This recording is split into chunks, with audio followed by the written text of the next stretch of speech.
Thank you for following my chapters of my story, The Christmas Glitch. You have made it to chapter 7. So in chapter 7, if you remember chapter 6, Charlie Higgins had made his way to the Great Hall through the blizzard of snow, and he'd made his way down to the corridor of the Great Hall where Santa was in his sleigh, all frozen with reindeers and the elves, and he had his big sack at the back with all the toys in. But then Charlie had said he believed in Christmas. He really did. This brought Santa back to life, and the reindeers and the elves and the music came back, and everybody was happy again. And then Santa said, "I have something for you, Charlie. Follow me." Charlie Higgins walked down the long corridor behind the great man. He didn't say anything. He didn't know what to say. Santa Claus was leading him somewhere. Crazy.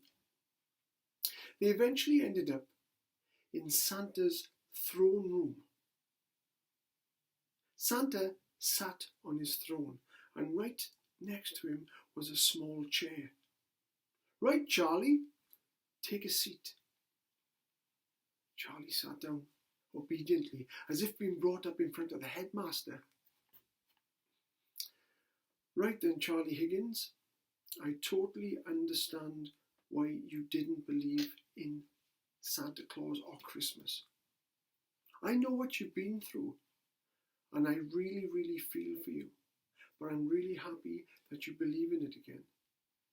Now, the present I have for you is something that's going to shock you to the core.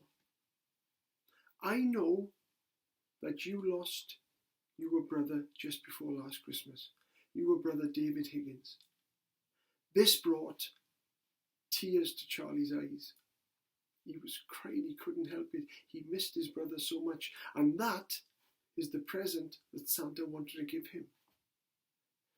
I know I can't bring him back fully," he said, "but Charlie, this journey you've been on, this journey is why David has brought you here to bring Christmas back.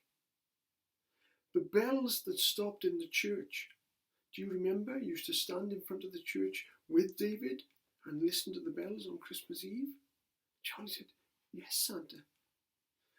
"Do you remember, Charlie, that you used to walk down the street to the big Christmas tree, and the two of you and your brother David, used to stand in front of the tree and just gaze up into the lights?" Charlie couldn't believe it. Yes, Santa, that's exactly what we used to do." "Do you remember also, Charlie, the music that David used to love?" "Yes, Santa, the Christmas music, when the music has brought you here. The footsteps on the roundabout at the bottom of your street, they were about the same size as your brother David when he was 8. Charlie couldn't believe what he was hearing. "Yes, Santa, yes." "And he took you to the town. And in the town square, you found the biggest Christmas tree of all. Your brother David loved that tree, didn't he?" "Yes, Santa, we used to stand in front of that for hours." "And then the column," he said.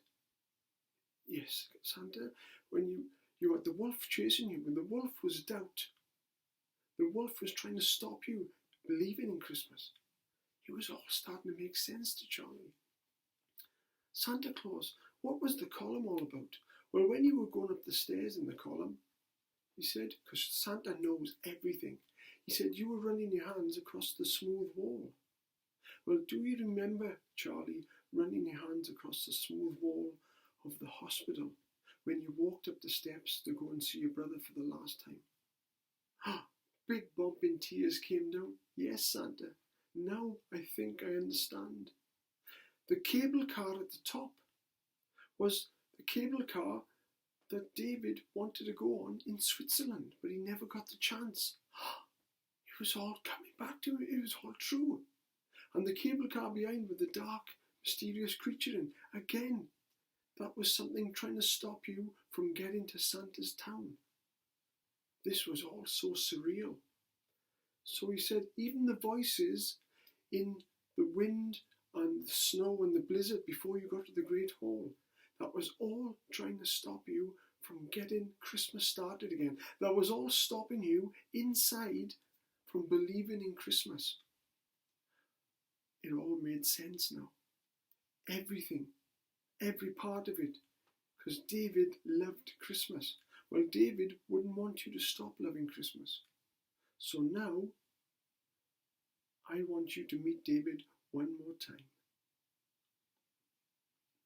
Well, in chapter 8, will Charlie get to meet David for the last time?